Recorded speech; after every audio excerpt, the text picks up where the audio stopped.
ఎలా ఉందిరా మన బజారు? మీ దయవల్ల మావిగా టాయిలెట్స్ పెట్టుకున్నానన్నా. ఆ పేరు చూడగానే ఫుల్ క్రౌడ్ వస్తుందన్న. టాయిలెట్స్ మొత్తం బిజీ బిజీ అనుకోండి. మరేమనుకున్నావు, మన పేరు పెడితే బ్రాండ్ అలానే ఉంటది. మన పేరుకి చెడ్డ పేరు రాకుండా లోపల టాయిలెట్స్ అన్ని క్లీన్ గా చేయి. కడగడం ఎందుకన్నా, లోపల ఎవరు పోయట్లేదుగా. మరి ఎక్కడ పోస్తున్నారా? ఎక్కడైతే మనం మావిగా టాయిలెట్స్ అని రాసామో దాని మీద పోస్తున్నారన్న అందరూ. నాది అదే పరిస్థితి అన్న. నువ్వేం పెట్టావు? మావిగారి పేరు మీద పాన్ షాప్ పెట్టా. గిరాక్ చాలా బాగుంది. ప్రతి ఓడు కొంటున్నాడు, తింటున్నాడు. మావిగారి పేరు మీద చూస్తున్నాడు. కడుక్కోలో సస్తున్నానన్నా. వీడైతే మీ అభిమానన్నా. వీడైతే మీ మీద అభిమానంతో వాడి పేరు మార్చుకొని మావిగానని పెట్టుకున్నాడన్న. దాంతో దాటిపోయే ప్రతోడు వీడు మొహం చూసి మొహం మీద ఊసిపోతున్నారన్న. ఇలాగే ఈ మీద ఊసినట్లేదు. ముందు నీది చెప్పు. గూగుల్ తీసుకొచ్చింది నేనే కదా. ఒప్పుకోకపోతే తినేటట్లేడు ఈయన. గూగుల్ ఏంటి, ఫేస్బుక్ కూడా తీసుకొచ్చింది మీరే. చిన్నపిల్ల కూడా నవ్వుతుంది. అది కాదు, ముందు టీసీఎస్ తీసుకొచ్చింది నేనే కదా. ఎగ్ పప్పు మీద సాస్ ఏం కాదు, మీరే తీసుకొచ్చారు. ఆట పెట్టు. అన్నం తినిపించాలంటే అబద్ధాలు చెప్పవలసి వస్తుంది. టాటా పవర్ తీసుకొచ్చింది నేనే కదా. ఇవి పవర్ పోయినా ఇంకా బుద్ధి రాలేదు. చెప్పు. మీరే తీసుకొచ్చారు. దాల్మియా తీసుకొచ్చింది నేనే కదా. దాల్మియా అంట. అర్జెంటుగా చిన్నమావయ్యని పిలవాలి. ఈయనతో నా వల్ల కాదు.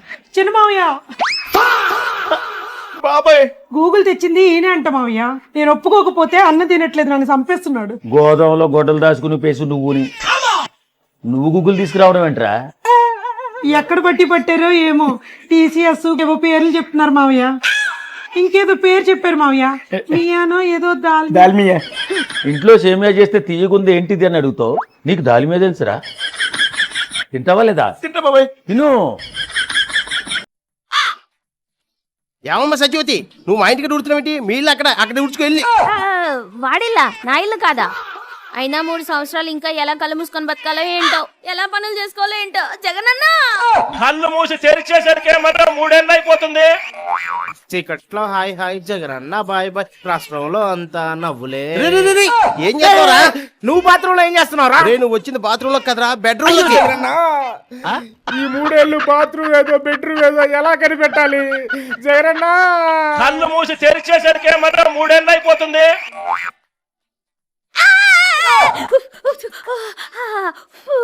3 సంవత్సరాలు కళ్ళు మూసుకున్నావు. కళ్ళు మూసుకొని ఎలా పనులు చేసుకోవాలో ఏంటో జగనన్న. కళ్ళు మూసి తెరిచేసరికి మాత్రం 3 ఏళ్ళు అయిపోతుంది. ఏంటి ఏదో కాలుతన వాసన వస్తుంది? అయ్యో, కుటుంబంతో రాష్ట్రాన్ని తగలబెట్టేస్తుంది. మేము అధికారంలో లేవనే. ఒక 3 ఏళ్ళు కళ్ళు మూసుకుంటాం, తర్వాత అధికారంలోకి వచ్చేది మేమే. ఈ మంటలన్నీ ఆర్పేస్తాం. అమ్మో, తగలబెట్టేస్తున్నారు రాష్ట్రాన్ని. అయ్యో, కళ్ళు మూసి తెరిచేసరికి మాత్రం 3 ఏళ్ళు అయిపోతుంది. ఈ తెలుగుదేశం పార్టీ కూడా చాలా కష్టాలు చేశాడు. ఇప్పుడు ప్రభుత్వం మాది. వీడి మీద రివెంజ్ తీర్చుకుంటా.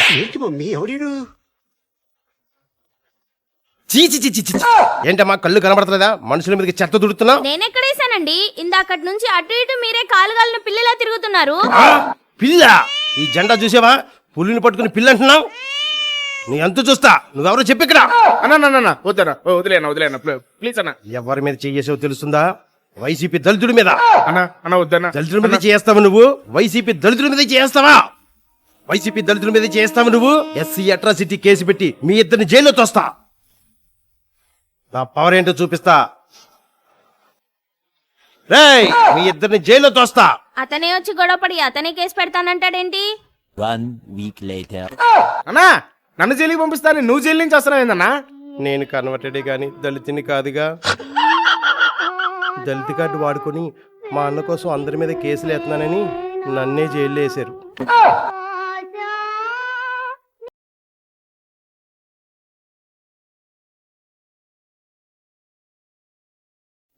మచిలీపట్నం నుంచి ఎంఏ తీసుకోండి, విజయవాడ నుంచి విఐ తీసుకోండి, నుంచి జియు తీసుకోండి. మాది గన్ అని పేరు పెట్టండి.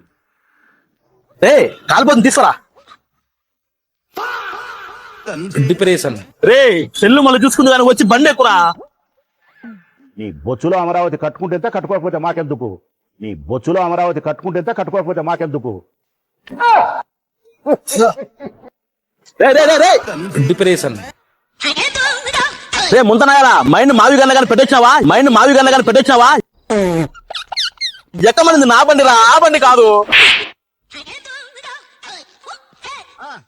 ఊడిగం చేసే దాసిలాగా తయారైంది షర్మిల, వైఎస్ షర్మిల. బండి ఎక్కమంటే నన్ను ఎక్కినావేందిరా? ఏం చేయమంటావురా? డిప్రెషన్ రా, డిప్రెషన్. డిప్రెషన్ దేనికి రా? మా పార్టీ విధి విధానాలు, విశ్వసనీయత, విలువలు చూస్తా ఉంటే డిప్రెషన్ రాక దీపిక పదుకుని వస్తారా? పరీక్షలు బాగా రాసావా తల్లి? సూపర్ గా రాసినా బాబాయ్. ఇరు బాబు, అన్న బిడ్డతో బజారు పోయొచ్చన్నావా? బజారు కాదా, బడికాడికి పోయిచ్చండా. మన చేతులు సరుకులేందిరా? బళ్ళ ఇచ్చుంటారు. స్కూళ్ళకి సెలవులు కదా, సెలవుల్లో సరుకులు వేయడమైందబ్బా. సెలవుల్లో కూడా పిల్లలకి పౌష్టికాహారం అందాలని బాబు గారు సన్న బియ్యం, శనిక్కాయ సిక్కీలు, కోడిగుడ్లు ఇస్తున్నారు. ఎట్టా ఇట్ట ముందు ప్రభుత్వం ఎప్పుడు ఇవ్వలేదు కదబ్బా.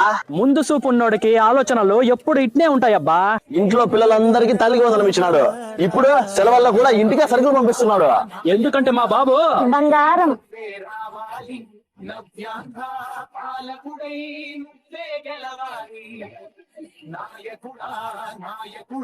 చంద్రబాబు అమరావతిలో బీసీలకి 1000 ఎకరాలు కేటాయించాలి. అంతవరకు ఆమరణ నిరాహార దీక్ష చేస్తా. నువ్వు కాని అన్న కాని అన్న వస్తాడు, నీకు మద్దతు ఇస్తాడు. నిజంగా వస్తాడా? ఖచ్చితంగా వస్తాడన్నా, నువ్వు కూర్చో చెప్తా. బిర్యానీ సరిగ్గా అరగలేదన్నా. ఓరే, నేను ఆకలితో అల్లాడుతుంటే నువ్వు అరక్క తేంచుతున్నావా? అన్న వస్తాడన్నావు. వస్తాడన్నా, ఖచ్చితంగా వస్తాడు. నువ్వు కానీ సరే గాని మన దీక్ష గురించి బయట బీసీల టాకేంటి? నిజంగా బీసీల మీద అంత ప్రేమ ఉంటే వైసీపీ అధికారంలో ఉన్నప్పుడు 3 రాజధానుల్లో బీసీల కోసం 1000 ఎకరాలు ఎందుకు అడగలేదు? ఇప్పుడెందుకు కులాల మధ్య చిచ్చు పెట్టడానికి ఈ దొంగ దీక్షలని బీసీలు తిట్టుకుంటున్నారన్నా. అయితే దీక్ష బొక్కేనా? 2 days later. ఒరే, ఈడ నా కడుపు కాలిపోతాంది. అన్న వస్తాడు, మద్దతు ఇస్తాడు అన్నావు. వస్తాడన్నా, ఖచ్చితంగా వస్తాడు. కడపలో మన బీసీ బిడ్డ పెద్ద దశగిరిని చంపేశారంట. అవునా? అయితే దీక్ష కొనసాగిస్తా. చంపింది మన వైసీపీ వాళ్ళే. అయితే దీక్ష విరమిస్తా. వద్దన్నా, వద్దు. నువ్వు అన్న వచ్చేంత వరకు దీక్ష కొనసాగించన్నా. ఇంతకీ అన్న ఎప్పుడు వస్తారా? అన్న ఎవరైనా అమరుడైతే తప్ప ఓదార్పుకు రాడన్నా.